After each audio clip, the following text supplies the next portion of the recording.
Bonjour les amis, j'espère que vous allez bien, que vous êtes en forme, que vous avez la pêche. Alors je vais vous parler de deux choses aujourd'hui. Je vais parler de l'euro. Je vais également parler bien évidemment de FTX et je vais parler également de la bourse de Dubaï. Alors, je vais commencer par la bourse de Dubaï. Alors pourquoi la bourse de Dubaï? C'est l'une des bourses qui a le mieux performé depuis un an. D'accord? On voit ici la performance en un an, elle est de 40%. Alors, c'est bizarre, il m'a pas mis ici la Turquie, mais bon, voilà, le classement, c'est le Liban numéro un. Alors, c'est très intéressant parce que, comme vous le savez, le Liban est en crise aujourd'hui, est en crise. Il y a une grave crise d'inflation, il y a une grave crise de défiance. Il y a des gens qui sont incapables de récupérer leur argent au sein des banques hein, libanaises. Donc, il y a une vraie crise économique profonde. Et pourtant, le paradoxe, c'est que la bourse, elle, bat des records. Elle est à 45 depuis un an, alors que nous sommes quand même dans une économie catastrophique. C'est quoi la raison? Rappelez-vous, je vous avais parlé de la Turquie, je vous avais dit, la principale raison, c'est l'inflation et les gens recherchent une valeur refuge. Et on voit que cette thèse, elle se vérifie une fois de plus. Et en plus, même au Liban ou dans d'autres pays, le bitcoin était souvent une valeur refuge. Or, le bitcoin, depuis le début de l'année, s'effondre, beaucoup de crypto-monnaies s'effondrent et bizarrement, dans les pays où l'inflation est importante, on voit que, la bourse monte parce que c'est une valeur refuge, parce qu'on investit dans des business et même si ces business sont au Liban, ces business, ils exportent, ils ont, des deals à l'étranger, ils reçoivent des devises et donc d'une certaine manière, investir dans ces business, c'est protéger son argent. Bizarrement et ça explique sans doute la forte hausse de la bourse libanaise. Ici, j'ai l'indice libanais et on voit que, alors, dans les années, vous voyez, 2013, il n'y avait pas grand-chose, c'était pas un super indice. Ensuite, on a eu un vrai crack hein, avec le Covid. Et là, en fait, l'indice explose à la hausse. Alors, c'est pas, voilà, personnellement, c'est pas l'indice qui m'attire le plus, mais encore une fois, c'est intéressant de noter la hausse de cet indice. Le deuxième élément, c'est Dubaï. Alors Dubaï, pourquoi ça monte hein? J'en ai parlé un petit peu dans mon audio sur Telegram aujourd'hui. En fait, Dubaï, c'est un paradoxe. Pour moi, c'est probablement, bon, c'est un émirat qui est intégré dans un pays, les Émirats arabes unis, et Dubaï est l'une des villes qui a le plus tiré profit de la crise du Covid. Je vis à Dubaï depuis 2014. J'ai vécu le Covid en étant à Dubaï. Et en fait, ce qui s'est passé à Dubaï, c'est que ça a été super bien géré. La crise, l'organisation, c'était dur parce que Dubaï dépend énormément du tourisme, dépend énormément de l'immobilier. Donc j'ai vu plein de business s'effondrer à Dubaï, hein. Il y a eu plein de faillites. Il y a eu à un certain moment à Dubaï 10% des gens qui ont quitté Dubaï, hein. C'est-à-dire que Dubaï, c'est essentiellement des expatriés, 90% et plus. Et vous avez 10% de la population qui quitte Dubaï. Donc il y a eu un vrai vent de panique. Il y a eu vraiment beaucoup de gens qui se sont dit c'est fini. Dubaï est fini, la fête est finie. Et c'est pour ça que, premièrement, le leadership, hein, parce que Dubaï est géré comme une boîte, comme un business. Le leadership de Dubaï, et donc les dirigeants de Dubaï, ont dit OK, on va essayer de gérer ça efficacement. Et ils ont géré ça hyper efficacement. Il y a eu la gestion des vaccins, les soins, c'était gratuit pour tout le monde. C'est-à-dire que, par exemple, moi, quand j'ai eu le Covid, OK, ils m'ont dit, OK, on te paye le taxi, on te paye le médecin, on te paye les médicaments. C'est fou. Et n'importe qui avait ça gratuitement. Donc, ils ont pris sérieusement la crise en compte. Et ils ont géré sérieusement cette situation, qui aurait pu leur être fatale, parce que n'oubliez pas que Dubaï, ils ont également Emirates. Et Emirates a morflé. Le tourisme à Dubaï a morflé, les hôtels a morflé, l'immobilier à Dubaï s'est effondré. Et beaucoup de gens, et l'immobilier à Dubaï était déjà en train de baisser depuis entre 2015 et 2020. L'immobilier à Dubaï a perdu 30-40%. Et donc, les dirigeants de Dubaï se sont dit: «OK, voilà, c'est la crise, c'est peut-être l'une des pires crises qui, qu'on a vécues et moi, je pensais que c'était l'une des pires crises que Dubaï allait traverser. Comment on va s'en sortir? Comment on va s'en sortir par le haut? Et c'est leur gestion du Covid. Ils ont été, je pense, l'un des pays les plus efficaces, hein. Il y en a d'autres, mais Dubaï et les Émirats ont été extrêmement efficaces dans leur gestion du Covid. Ce qui fait que les gens sont venus en vacances à Dubaï, alors qu'ils ne pouvaient pas aller en Thaïlande, ils ne pouvaient pas aller en Asie, ils ne pouvaient pas aller en Afrique. Ils pouvaient venir à Dubaï. Donc, beaucoup de gens se disaient: «Bon, Dubaï, ça ne m'intéresse pas, c'est un second choix pour moi». Et ils ont été obligés de venir à Dubaï ou parce qu'ils n'avaient pas le choix, ils ne pouvaient pas aller ailleurs. Et donc, ça a été un énorme boost pour le tourisme, pour l'immobilier, pour l'économie de Dubaï. Et beaucoup de gens qui sont venus à Dubaï se sont dit: «Waouh, c'est là que j'ai envie d'habiter». Et ce qui est intéressant, c'est que énormément d'Anglais sont venus à Dubaï. Bon, il y a tous les problèmes de Brexit, et cetera, que vous savez, mais bon, déjà, il y a la langue anglaise, il y a également, le fait qu'il y a beaucoup de proximité et il y a déjà une grosse communauté anglaise.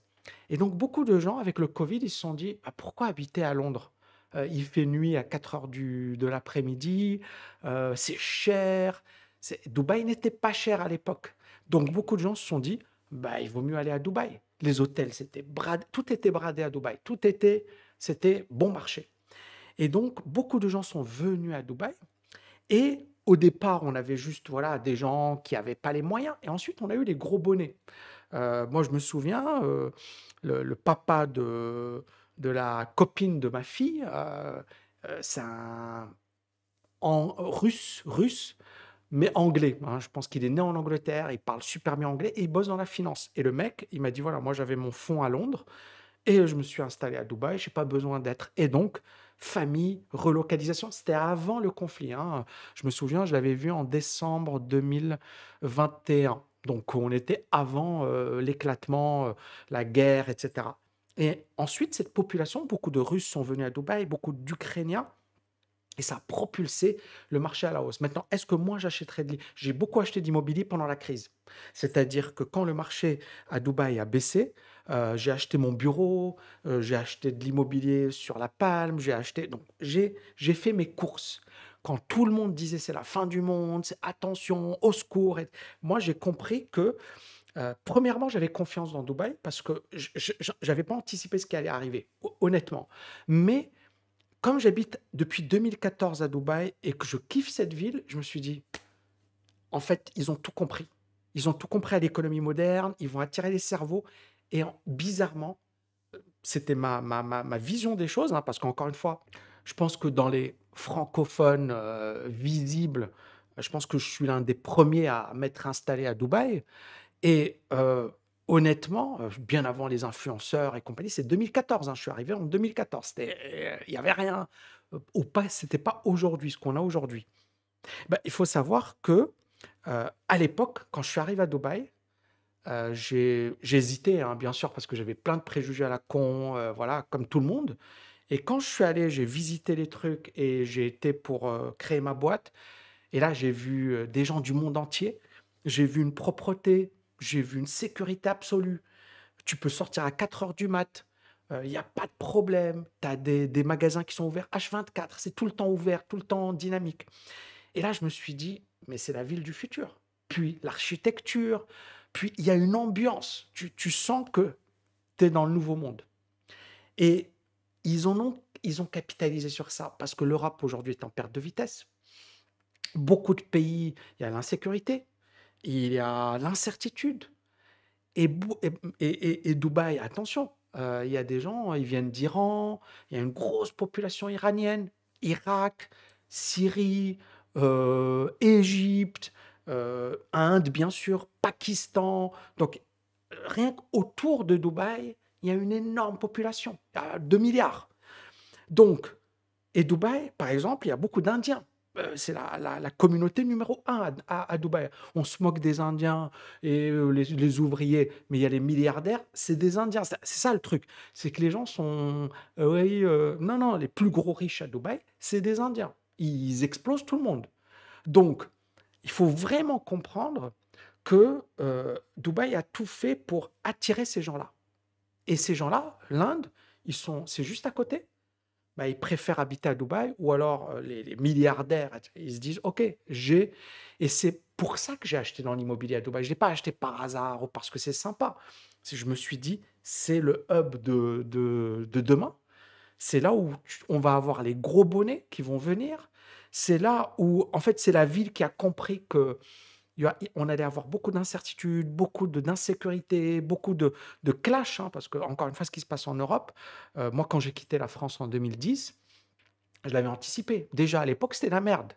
Et j'avais anticipé que les choses n'allaient pas s'améliorer, quoi. Pour moi, c'était juste le début d'une descente lente, mais sûre, vers quelque chose de très moyen.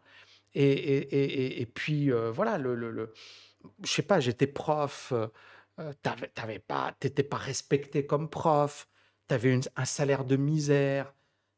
Bref, il y avait plein de choses qui clochaient, qui faisaient que je me suis dit, mais en fait, là, je suis en train, et puis j'ai frôlé la mort, et ça a été pour moi l'énorme déclic. Je me suis dit, c'est bon, je me casse, j'ai rien à foutre ici. Et ça a été un super choix, un super choix. Mais parce que, après, voilà, les choses se sont bien arrangées pour moi. Mais ça explique pourquoi Dubaï cartonne. C'est pas l'inflation, parce qu'il y a pas enfin, il y a une inflation de l'immobilier, bien sûr.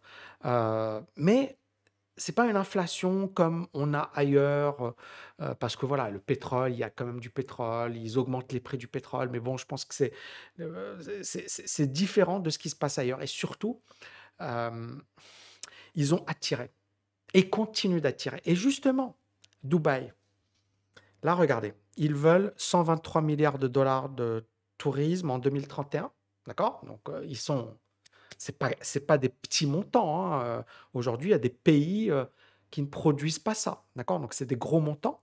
Et ils disent, on veut devenir, voilà, le pays du tourisme. Et alors, le deuxième point qui est intéressant, c'est que les PDG aux Émirats sont parmi les plus optimistes au monde. Et 86% des CEO au monde, dans le monde, anticipent une crise économique et 60% des PDG aux Émirats anticipent une hausse. Alors moi, encore une fois, je me méfie de ça. C'est pas parce qu'ils anticipent que ça va arriver, on est d'accord. Et c'est pas parce qu'ils sont positifs que ça va arriver. C'est pour ça que moi, aujourd'hui, je vais pas acheter d'immobilier à Dubaï. C'est bon, j'ai fait mon truc. J'attends que ça se casse la figure.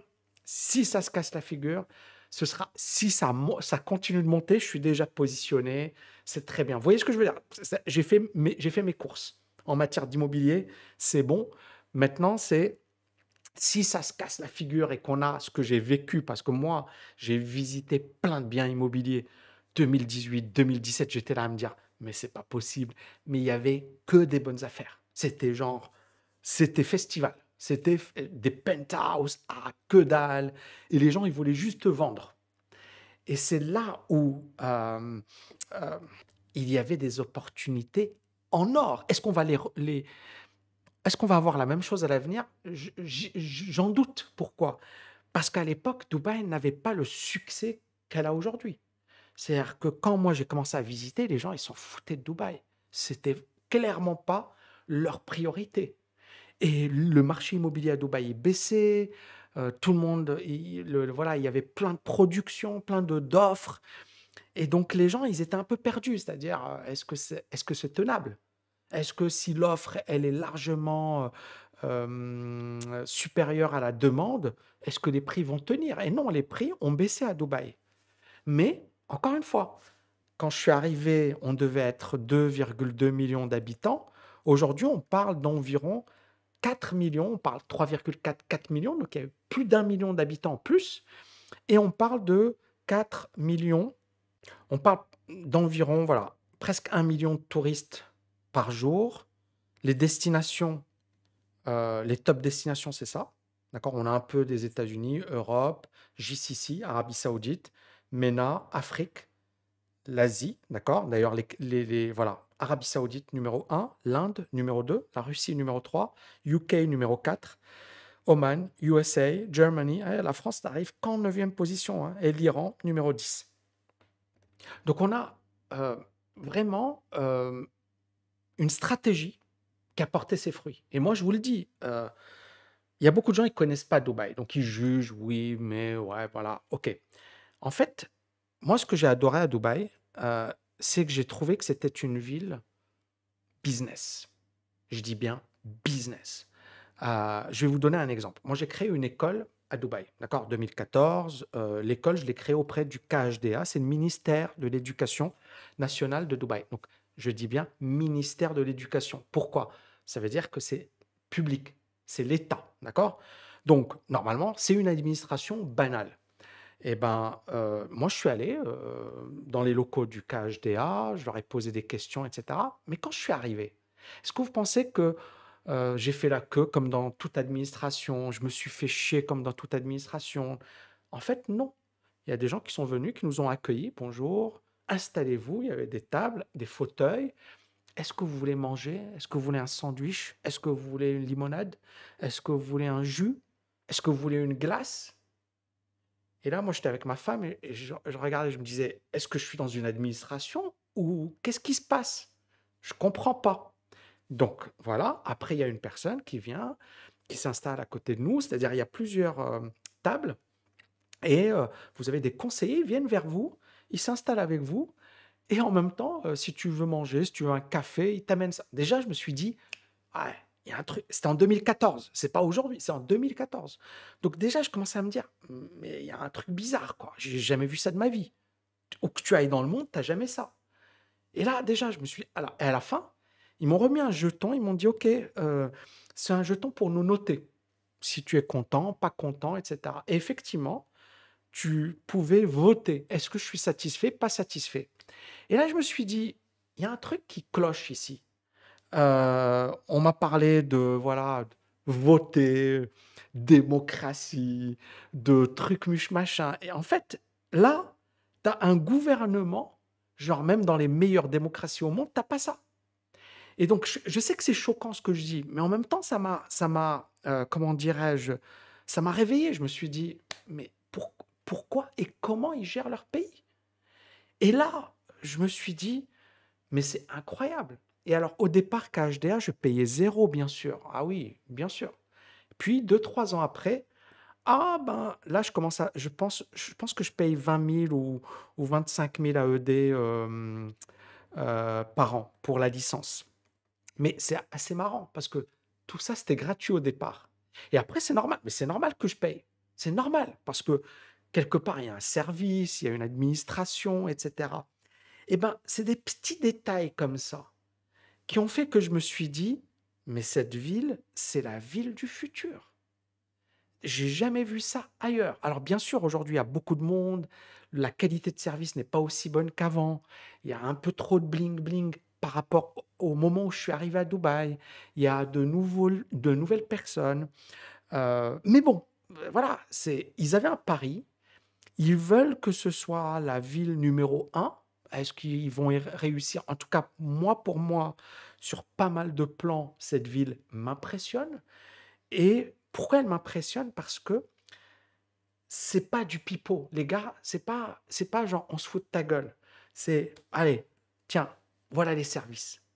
Voilà la police. La police, je me suis jamais fait arrêter depuis 2014. Je suis à Dubaï depuis 2014. Je n'ai jamais été arrêté par un flic. Après, il y a les radars.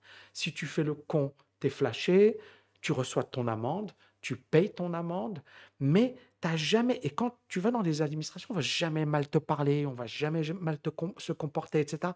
Donc, tu as l'impression d'être respecté. Tu as l'impression que les gens, ils sont là pour t'aider.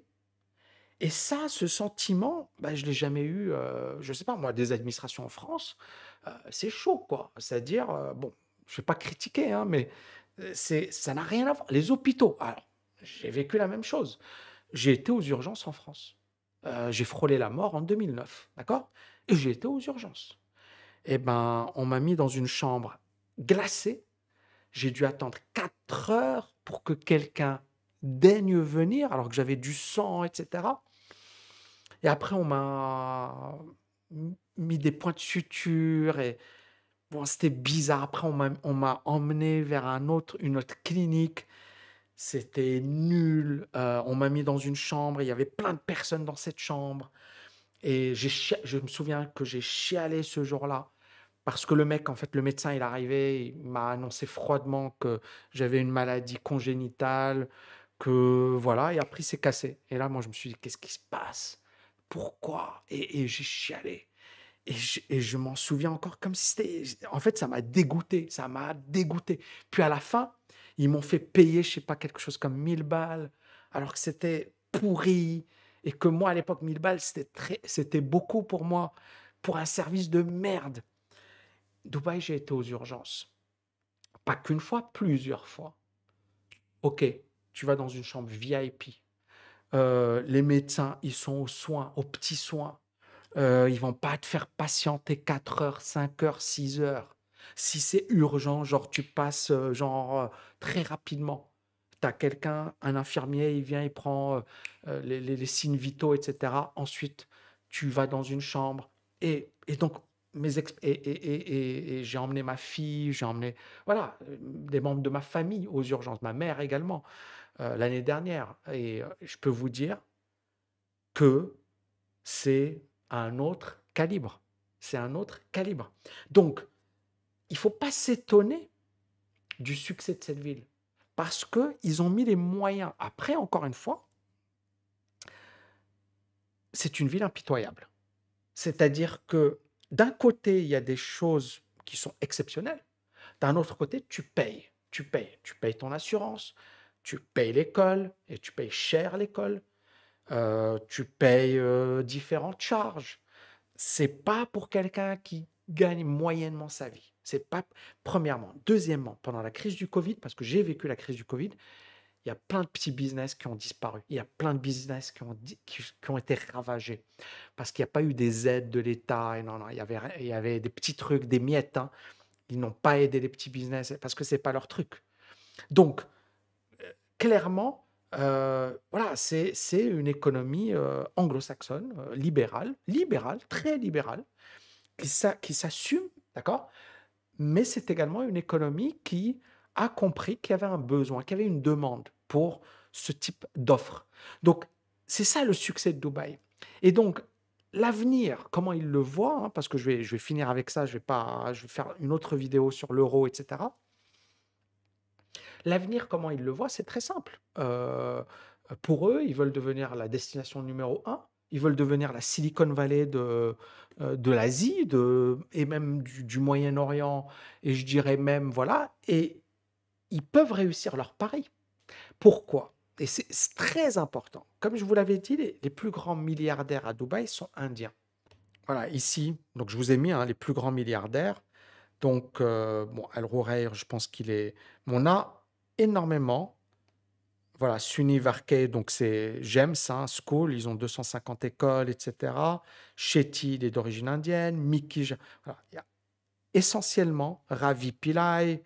Voilà, il y a beaucoup, beaucoup d'Indiens, quelques Émiratis, bien sûr, mais beaucoup, beaucoup d'Indiens. Et quand vous prenez les PDG des plus grandes boîtes à la Silicon Valley, donc je pense que vous le connaissez. Donc, alors je pense qu'il a été viré par Elon Musk, mais Parag Agrawal, Twitter indien, Lina Nair, Chanel indienne, Sundar Pichai, le PDG de Google indien, le PDG d'IBM, Arvind Krishna indien, le PDG de Microsoft indien. C'est un truc de fou. Ils se trustent les postes de PDG. Pourquoi? Parce qu'encore une fois, parce que souvent ils ont grandi en Inde, hein. Le PDG de Pepsi indien, le PDG de Mastercard, alors l'ancien, les deux anciens, mais encore une fois, ils sont au top niveau. Et aux États-Unis, c'est pas la population la plus importante. Je lisais un bouquin d'ailleurs de Monish Pabra et en fait, l'environnement en Inde fait que il faut être hyper débrouillard. Il y a plein de communautés, j'ai envie de dire, de sectes, de communautés, de castes et de langues. C'est un pays immense, très peuplé. Et en Inde, voilà, il faut avoir une capacité d'adaptation. Et en fait, on a constaté que les Indiens, ils avaient cette capacité d'adaptation. Ils parlaient plusieurs langues, ils étaient, capables de faire face à plusieurs situations. Ils sont également bons intellectuellement, voilà, ils ont des bons programmes de formation, sur un plan les ingénieurs et cetera. Ce qui explique leur succès. Et on en arrive à Dubaï. Moi, encore une fois, quand j'ai investi, parce que j'ai beaucoup investi à Dubaï, j'ai pris en compte l'Inde. Pour moi, et j'en ai parlé même à mes étudiants dans ma formation, pour moi, beaucoup d'Indiens vont investir à Dubaï. Et c'est le cas. On a par exemple cette personne, Mukesh Ambani, c'est l'un des hommes les plus riches au monde. Il a acheté au Palm 163 millions de dollars. Voilà, il a acheté. Non, mais c'est un truc de fou. C'est un truc de fou. Et c'est là où, encore une fois, on voit quelque chose de dingue qui est en train de se passer. C'est-à-dire que pour les Indiens, Dubaï, c'est voilà, c'est genre Deauville pour les Parisiens, quoi. C'est juste à côté. Et donc, moi, pour moi, c'était un facteur d'investir dans l'immobilier parce que l'Inde, elle va se développer, mais il y a beaucoup d'Indiens. L'Inde, c'est immense, c'est peuplé, les bouchons et des stars indiennes, les plus grandes stars indiennes du cinéma. Je ne sais pas si vous connaissez Shah Rukh Khan. Ils habitent à Dubaï, hein, et Salman Khan. Ils ont aux palmes, ils sont aux palmes. Donc, j'ai compris que ces gens-là, bah, ils allaient investir à Dubaï. Et c'est le cas. Et qu'ils allaient effectivement faire. Et donc, on a plein de facteurs qui expliquent aujourd'hui le succès de Dubaï, la bourse de Dubaï, l'immobilier, et le fait que bah, cette ville, elle va continuer. Et cette ville, autre chose importante, on a parlé de ce que fait cette ville. Il y a ce que l'on appelle un ministère du bonheur à Dubaï. Oh, bizarre. The UAE is keen on promoting happiness. On veut promouvoir le fait d'être heureux. Et il y a un ministre d'État dédié au bonheur. Et il y a un programme national pour le bonheur, le bien-être, etc. Et là, il donne voilà, toutes les règles. Voilà ce qu'on veut. On veut des PDG pour le bonheur dans tous les CEOs for happiness and well-being at all government bodies, c'est-à-dire dans toutes les administrations publiques. On veut des PDG. Donc, il y a toute une charte sur le bonheur. Et ils ont également créé un ministre de la tolérance, de la jeunesse et du futur. Donc, c'est ouf! C'est ouf! Ministre du bonheur, ministre de la tolérance, ministre de la jeunesse, ministre du futur. Alors, la tolérance. Je sais que certains, ça va les faire chier. Bon, ciao les amis, ou alors, voilà, cliquez, abonnez-vous. Mais c'est très important parce que moi, je me suis un peu renseigné sur Dubaï. Dubaï, bon, bien sûr, c'était très pauvre.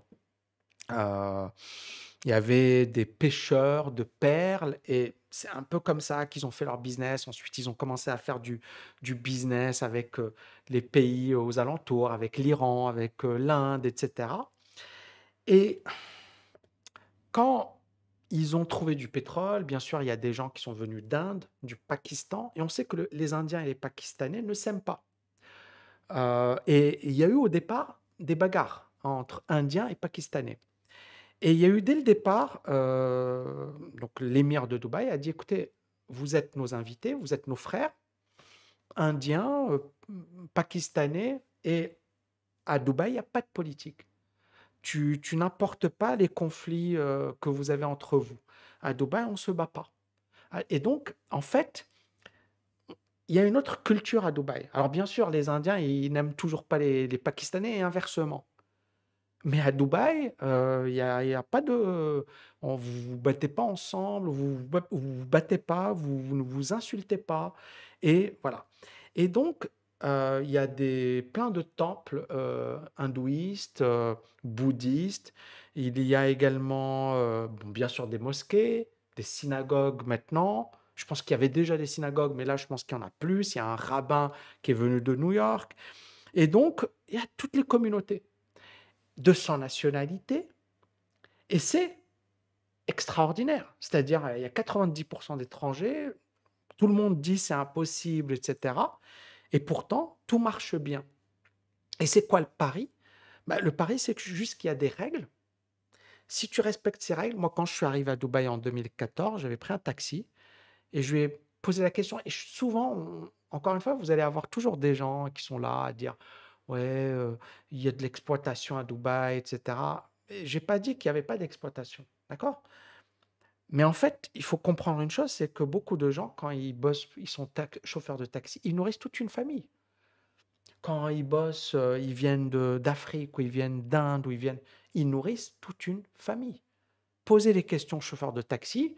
Le gars, il dit, voilà, moi j'ai mes parents, mon frère, ma femme, mes enfants, et c'est moi qui nourris toute cette famille.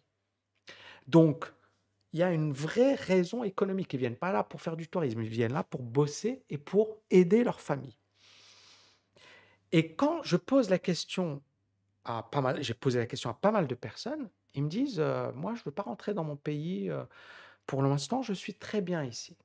J'ai jamais eu de problème, j'ai jamais eu alors on a beaucoup critiqué, genre si tu es pakistanais ou tu es indien et tu es genre tu chauffeur de taxi, on peut faire ce qu'on veut, ce qui est faux, d'accord? Parce que j'ai eu plein d'histoires de gens qui, ont été, maltraités et ils ont porté plainte et ils ont eu gain de cause. Donc, il y a un vrai sentiment, d'appartenance. C'est-à-dire même si les gens ne sont pas originaires des Émirats, même s'ils n'ont pas les mêmes droits que les Émiratis, parce que voilà, il y a quand même cette sensation de se dire: «Ben, personne ne me fait chier, personne» et le chauffeur de taxi que j'avais rencontré, il m'avait dit parce que je lui avais dit: «Qu'est-ce que tu en penses?» et cetera. Il m'a dit: «À Dubaï, si tu fais ton job, si tu es tranquille, si tu es à carreau, personne ne va te faire chier» et cette phrase, je l'ai encore en 2014, hein, je l'ai encore dans ma tête. Pourquoi? Parce que effectivement, moi, j'ai fait mon petit bonhomme de chemin, j'ai fait chier personne, j'ai respecté les règles et personne ne m'a fait chier. J'ai jamais été arrêté par un flic, on m'a jamais manqué de respect, on m'a jamais mal parlé. J'ai jamais eu de gros soucis. Bon, mais jamais. Et donc, en fait, il avait complètement raison. Il avait complètement raison en 2014. En 2022, il a toujours raison, ce chauffeur de taxi. C'est à Dubaï, si tu fais ton truc, tu as ta vision, personne ne va te faire chier. Juste fais ton truc, n'emmerde personne. Et personne ici ne va te faire chier. C'est-à-dire, on va pas. Et donc, c'est pour ça que moi, j'ai adoré voilà, cette ville, ce pays. Parce qu'il y a vraiment des valeurs, il y a vraiment une ambiance, il y a vraiment une dynamique qui me correspondent et je pense que cette ville va continuer de monter en puissance et je pense que, bah, l'immobilier va continuer de monter en puissance, que, ce n'est que le début. Pour moi, Dubaï, ce n'est que le début, à part bien sûr, une grosse catastrophe ou un conflit, mais sinon pour moi, ce n'est que le début. Les amis, je sais que cette vidéo, elle est pas populaire, mais je m'en fiche, hein, parce que j'ai entendu pas tellement de conneries. Mais encore une fois, les gars qui sont là pendant une semaine et ils te font genre un discours sur Dubaï, genre non, non. Moi, je suis là depuis 2014. J'ai jamais été arrêté par un flic, on m'a jamais fait chier, j'ai jamais eu de problème. Mais vraiment jamais de problème. Et quand il y a un problème, ça se règle rapidement à Dubaï. Tout se règle rapidement. Et donc, et la santé au top, l'administration au top, les écoles. Après, il faut payer. Il faut payer à Dubaï. Il faut payer. Mais je suis impressionné. Je suis impressionné. Les gens ici sont contents maintenant. Clairement, Dubaï, c'est pas. En fait, il faut être costaud, il faut être blindé à Dubaï. Il faut être blindé psychologiquement, il faut être blindé financièrement. Tu veux pas avoir de problème, il faut être blindé. Tu es en voilà, moyen, c'est pas pour toi parce que ça va être compliqué, parce que c'est une ville impitoyable.